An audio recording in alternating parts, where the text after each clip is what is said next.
What is up, sports fans? My name is Jake Nizuski. You can call me Jake Iggy or Iggy for short. And this is Iggy Sports Talk. And I really appreciate you taking the time to listen to episode 31 of Iggy's Sports Talk. If you have not yet, go over to my Instagram, follow that, and also subscribe to the podcast on either Apple Podcasts or Spotify. And I also do a video version of my podcast and post it over on my YouTube, and that is Jake Iggy. I really appreciate all the support that you guys have been giving me over these past few weeks, past few months, and ever since I have started this podcast. But today, I have a very special guest for you guys today. I am going to be talking to Mike Lenoir, who is a 2020 NBA draft prospect, and I'm really excited to hear about his preparation leading up to the draft and hearing about his whole story. So let's listen into the conversation that Michael and I had. What's up, Michael? How's it going? So I just want to start off this interview real fast by asking a question that I've like to ask all my guests. So since 2020 has been an unprecedented time, and it obviously has been very unexpected and nothing that any of us really imagined, but I was curious, what was the best moment that you had during 2020 that you can look back on and be like, wow, that was a great moment? I would say the best moment of the year would be starting my professional career with my teammates. That was big for me. It was a big confidence booster. It was a big step for me to, be where I am today. So I would say starting my professional career, that was one of the biggest moments for sure. Yeah, I bet it must have been sort of like a dream come true. And it's sort of always was your dream to go to the NBA and try and pursue an NBA career? Yeah, most definitely. That always been a dream since, since I was a little boy. Like ever since I started taking it serious, I used to see these guys on TV and, just see at the high level that they played at and, the atmosphere. And I just wanted to feel that, on a high level. So I always wanted to go to the NBA. So that's still my dream. That makes sense. And I was curious, so during quarantine, was it tough for you to be able to still do your basketball workouts and still be able to, strengthen your skills? And I was curious, sort of, how did you keep yourself busy during quarantine?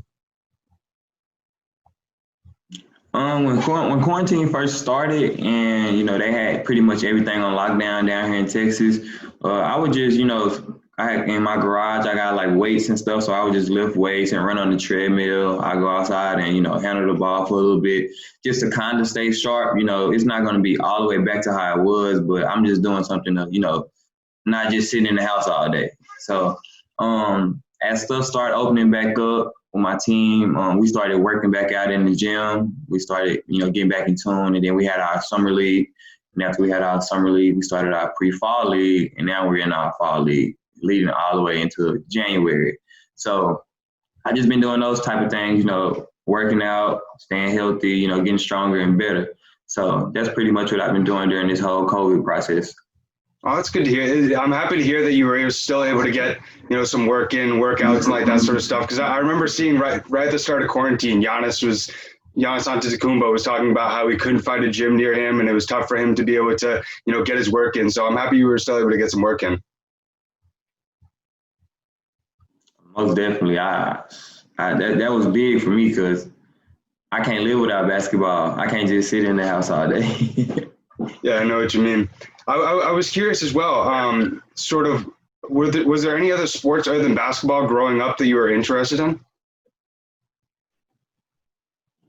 I used to play baseball way before I even touched the basketball. Like I played baseball and it's called T-ball. Like, you hit the ball off the tee. This when we was real younger. But I played baseball, and then during middle school, I played 1 year of football. I was pretty good at it, but nothing was like basketball. So I just stuck with basketball because that's where my heart was. That's what I had a passion for, and that's what. If you put those three sports in front of me, I'm gonna pick that one every time. So basketball, that was my favorite. That makes sense. I was curious because you got a ton of speed. So during football, like, were you a running back or what position did you play? My first year of football, I played slot receiver-wise. I had good hands, so I could catch the ball. And I played slot, and I played cornerback. So I played DB and I played slide. I played both sides of the ball. I started on both sides. So I was pretty good my first year. I just, basketball just took over. So yes, if I wanted to be really good at basketball, then I had to just go all the way in on basketball. I couldn't do both.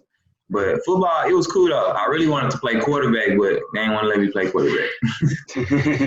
Well, thank God during your 1 year of football, like you weren't, you didn't have any circumstances where you got injured or anything was to derail your basketball career. But growing up, sort of, did you have a favorite basketball team that you really like looked up to and that you rooted for?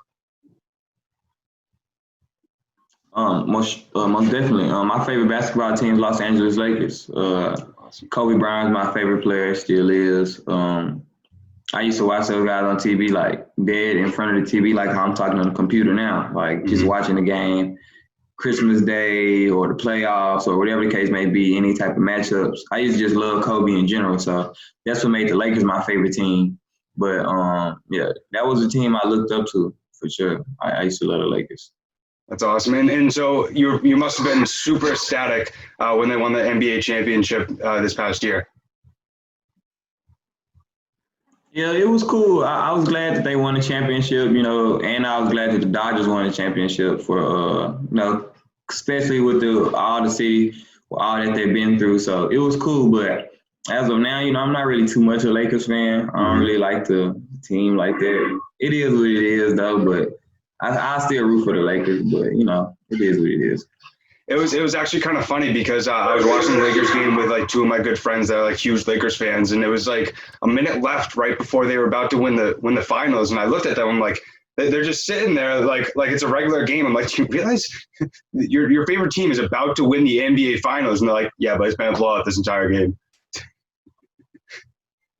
Yeah, it's like it's a different feel. It's not the same feeling from back then. Like, I don't know if it's the team or what, or it was 2020 or what. It was just like, oh, they won a championship. Good for them. But back then, like, you was super hyped when they won. It was good. Yeah, I remember growing up, especially in 2008, 2010, the Celtics-Lakers sort of rivalry. I remember I stayed up for the 2010 NBA Finals. Obviously, it did not go my way. It went the Lakers' way. But I was curious, you brought up Kobe Bryant. He was one of your favorite players growing up. And so did you kind of use him to emulate your game off of and sort of the motivation of the Mamba mentality to really help you drive your motivation for the game? Yeah, I most definitely picked out his mentality and, his work ethic for the game, because I feel like he works harder than any player that ever touched the basketball. But emulating wise, Kobe's a 2. I'm a 1. Like, I play the point guard position. So I still take stuff out of his game because he played the 1 at one point in time. But like mentality wise and his work ethic and how he played with his teammates and stuff like that, I take all that away from him because, he's a winner. He's a competitor. He's super fierce. So I feel like that's how you got to play the game in order to win. Yeah, I completely agree with you. And is there any, you brought up you're a point guard, and I was curious, is there any point guards in the league right now that you sort of watch their film and try to emulate their game or really like look up to? Yeah, I look at all the PGs in the league because I figure one day I'm gonna be there. So I know that I got to be ready to play against those guys or, know they certain tendencies. But I don't really too much try to model my game after nobody in the league right now. I take bits and pieces away from like Chris Paul. I watch Chris Paul, watch a lot of young Derrick Rose from Chicago Bulls. And I like the old school Isaiah Thomas. So those 3 is my favorite point guards growing up, and I used to try to take bits and pieces away from their game and try to, emulate it into mine. That's awesome. Yeah, I mean, Chris Paul, Derrick Rose, some of the greatest point guards that have played in like the last 15, 20 years, especially Derrick Rose before he had his injuries. He was definitely a very fun player to watch. Yeah, D Rose, he was insane. He was insane. I wish he was able to stay on the court. He was a freak. Seriously. Yeah, he was a freak. He was insane. And so I was curious, after you graduated from DeSoto High School, I was curious, what sort of decision-making was it to go towards creating young minds or potentially going in the NCAA? I transferred from DeSoto and I went to Faith Family Academy. That's where I graduated from. That's where I finished out at. But the decision making was, after high school, I had some options that I didn't really want to choose from college wise. So I felt like it was best for me to go to prep school with my the people that I'm with now, Coach Matt and Miss Shearer, to do a post grad year so I can get stronger, more mentally tough, and just try to get better opportunities because at that time I knew who I was and I didn't want to settle for anything. But along the way, while I played a prep season my postgraduate year. I did really good playing against certain colleges and JUCOs, and I feel like it was best for me to go pro. So that was the decision making in that. It was all about doing it piece by piece, day by day. So just like if I wouldn't have did good in the prep season, I maybe would need to go to college or do another prep season, whatever the case it may have been. But it was all about seeing how I was doing and how fast my progression was. So that was what the decision making was off of for me. Yeah, that makes sense. I was just curious because we see a lot of guys now, not going into the NBA. A great example, LaMelo Ball went over and played overseas. We're seeing a lot of guys now playing overseas instead, going into the NCAA and then trying to get drafted. And so, like, when you got to Creating Young Minds, sort of, what was your drive to go towards that school? I was curious. My drive towards to go to that school is because I had a workout with him one day, and when I worked out with him, it was just like where I wanted to be, like from the atmosphere to how they play, how they worked out. It was intense, and I knew when my coach he asked me, what I wanted to be. I like, now what's my goal? And I told him I want to be a professional basketball player. Like I want to be a pro. Man, he bring that up still to this day. Like he never forgot that, and that's what he always wanted to push me to be. Like that was the main goal. So I knew since day one with him, if he was pushing me to be that to achieve that goal, then I couldn't ask for anything else better. So I just stuck with that, grinded. I became better, faster, stronger. A better person, a better young man overall. So I figured like that's what pushed me to go to Creating Young Minds Academy. That's awesome, man. I mean, it's obviously all about academics and athletic, like gaining athletic skills, but especially personal skills and that sort of stuff is 100% always important. And it's awesome to see that you really took that route, and now it's really making dividends, and now you're able to use the stuff that you learned at that school, for the rest of your life. But I was curious, sort of seeing how the draft. Yeah, and so seeing how like the draft was like pushed back so much, were you kind of like watching the headlines to see and try and like prepare, like how should I prepare for this draft when I don't even know when it's actually going to happen? Yeah, it was super shaky during the period of time, but no player that was in the draft had any control over anything. So it was like, we can't do nothing about it. All we can do is really just sit back and wait. But the whole process for me was, just staying ready no matter what happened. If the draft was today or a month from now, just be ready. So I was just staying in tune, like working out every day, getting better, stronger, and just preparing for the draft, really. Whatever happened, happened. So I mean, I figured that's how it was supposed to happen, and we were just staying ready the whole time, though. Like, no matter what, we actually thought it was gonna get pushed back again. That's how many times it got pushed back. So we wasn't really tripping at all. We wasn't really hanging our head or nothing. But it was actually better for me because it gave me more time to get better, stronger, faster. More mentally tough and get ready for whatever came. So it was cool to me. I really didn't have a problem with it. Yeah, that makes sense. I mean, especially during like quarantine and just like the lead up towards, even if sports is going to come back. I mean, just watching as like a sports fan, I'm like, is this draft even going to actually happen? And I was curious. So leading up to the draft, you said that you got a lot of extra time to like prepare mentally and physically.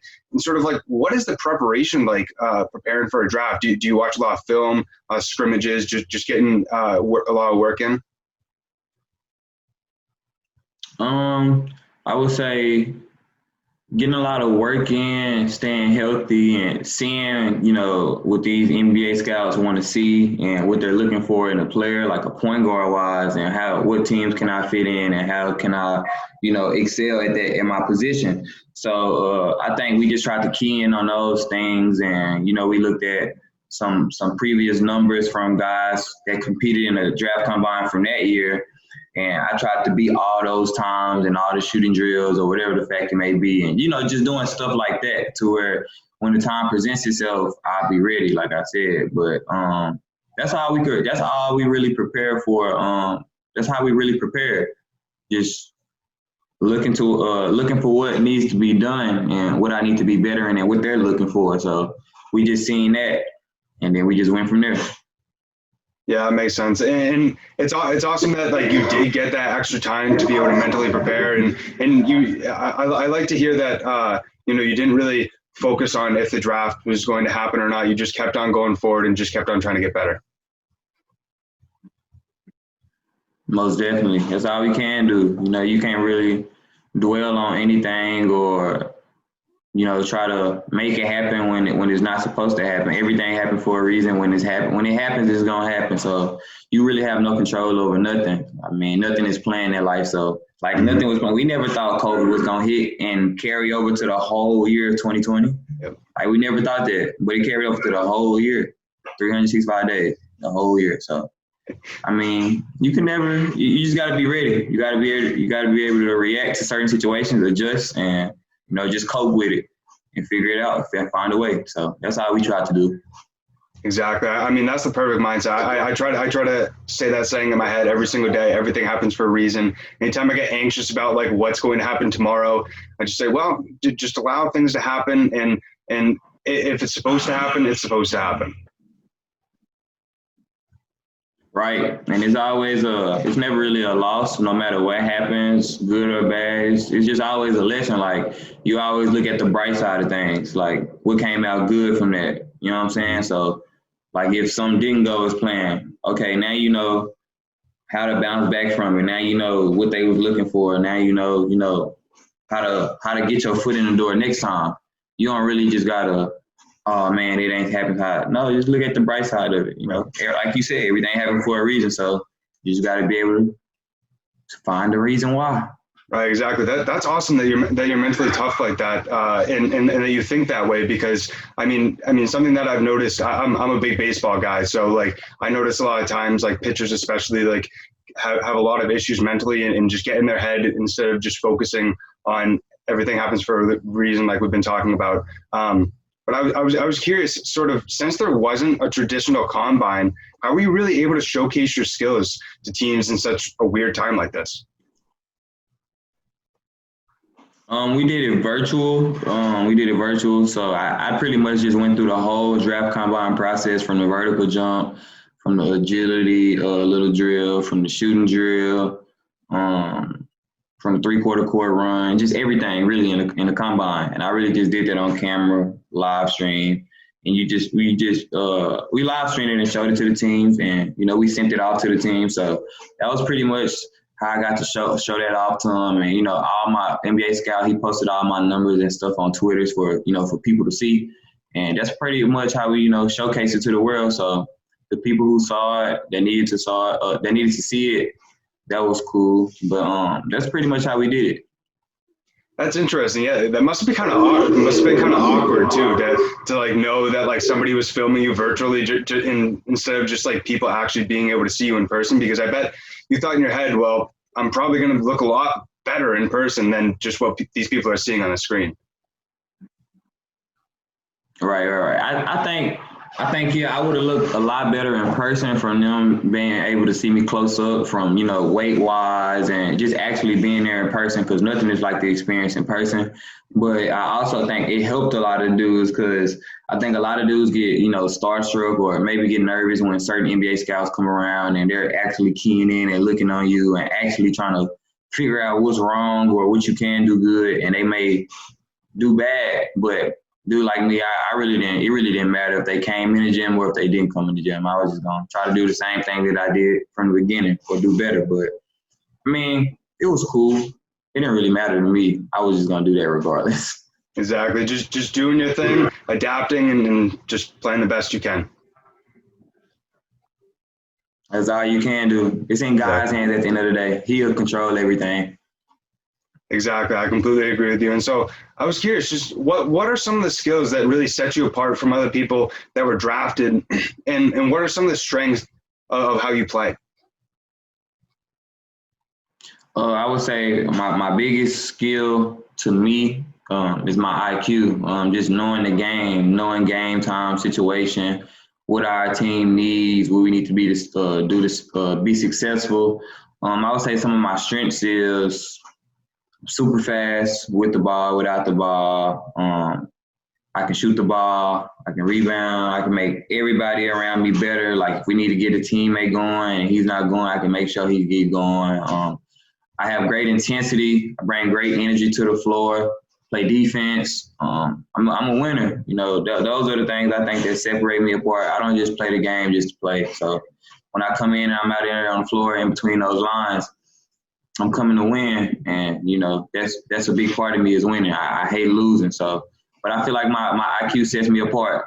Just being out there on the court, and I feel like the game moves slow to me. Like I see everything happening before it happens. So if I mess up, it's just on me. Like I really feel like can't nobody in the game make me mess up but myself. So I think it's just having that IQ and making everybody around me better. I think that's one of my biggest gifts that I have. Exactly. I think that can be a huge value to a team, especially being able to pick guys up and being a good teammate, and just focusing on the greater good of the team, and just winning in general. Yeah, that's the main goal at the end. Like dirty, pretty or bad, pretty or ugly. You know, as long as you get the win, that's all that matters, and you know that's what I'm about. So I feel like that's me at the end of the day. Good or bad, as long as we get the win, I'm fine with it. I can have 2 points, and I don't know what else. As long as we win, I'm happy. So I'm just a winner. That's what I'm all about.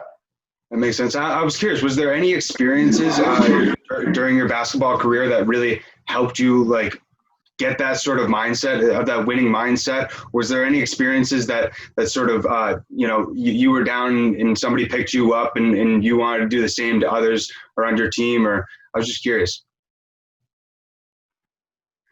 I would say in high school and in my professional career. In high school, like during the playoffs, I mean, like the first two games, you know, we was blowing people out during the playoffs, and then for the rest, like we trailed in every game. Like during going into the second half, we trailed after game three in the playoffs every game. So it was just about me being that leader in the locker room and letting everybody know, like, it's okay. Like, we got this. We know who we are, so we know what we finna come out here and do and change the game and change the outcome of the game.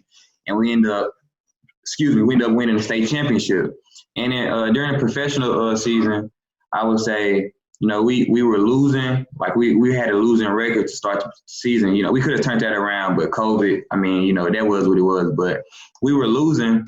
And I still, some way, somehow, was not getting frustrated, or I wasn't mad, like, because we was losing. I stayed level-headed because I'm keep telling myself, like, we getting closer and closer. Like, we're going to figure it out. We're going to find a way. And when we finally did, we won, and everybody started to play really, really well. And then another thing, we went up to Albany in New York. We played the Albany Patroons, and we lost. And it was how we lost. I really didn't have a problem with it. I was just like, you know, everybody – it was a super big gym, you know, everybody, this was new to everybody. And everybody's pretty much first time playing professional. So I'm just telling myself, like, we're going to be all right. Like, and when we play Albany again, we did our thing. So it's just those things, just staying poised, and I think being mentally tough to where I never really feel like I turn my back on myself or my teammates. And I always feel like I can find a way to overcome it. So I think those are the biggest things. That's awesome, man. And it's always nice to obviously have those tough games that puts a chip on your shoulder, because then you keep that in the back of your mind and it just motivates you to do better those next games. Yeah, I feel like those games, you know, they'll make you or break you. And the great ones, those are the ones that they make. Like when Jordan was getting whooped time after time by the Pistons, he didn't fold and say, I'm going to go get this person and this person. No, I'm going to go to the gym get stronger, get better, and we're gonna come back and win. That's what he did. You know, you just got it. I feel like they're gonna make you or break you, or they're gonna build you stronger as a person. Like in general, not just basketball. You know how to deal with that. You know how to deal with adversity in life. So I figure, it's just basketball correlates to life to me a lot.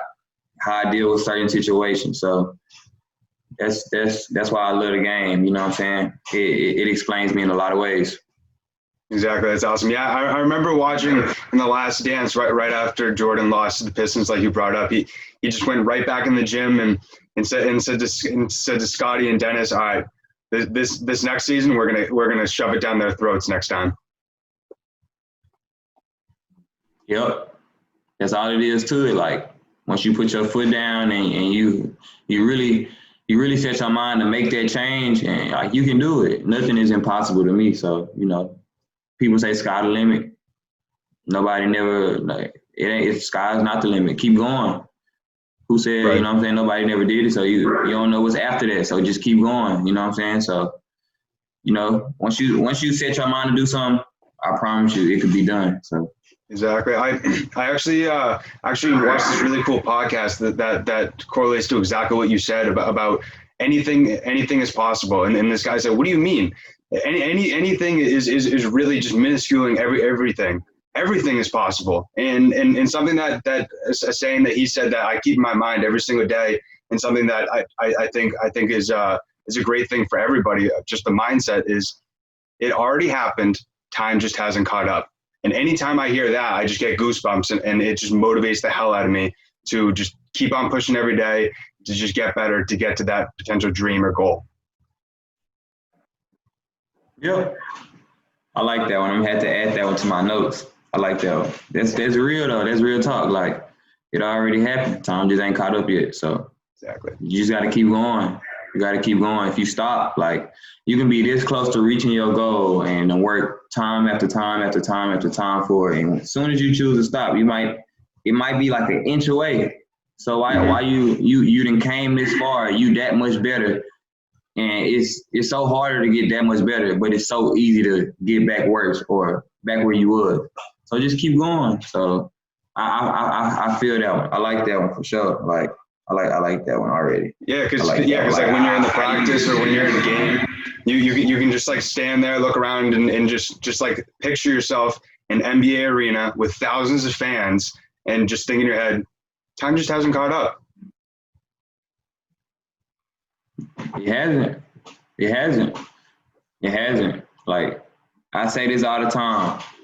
I got this in my bio and Twitter and everything. It's just like people gonna have bumps along the way, but the reward is in the journey. Everybody's journey is different. You just gotta follow yours. So it might have been those guys' time to get drafted, how they got drafted or whatever. It wasn't my time yet. Everything happened for a reason. My journey gonna be different. My story gonna be different. That's what makes it so unique. It's not regular. So once you take pride in it, you'll understand what's going on.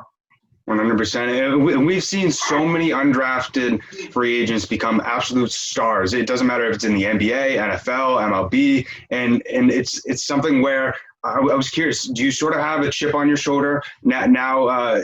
Like when you do eventually get drafted, or when you do eventually get signed by an NBA team, sort of like DK Metcalf has been talking about all this season. I want to make every single team regret that they did not draft me.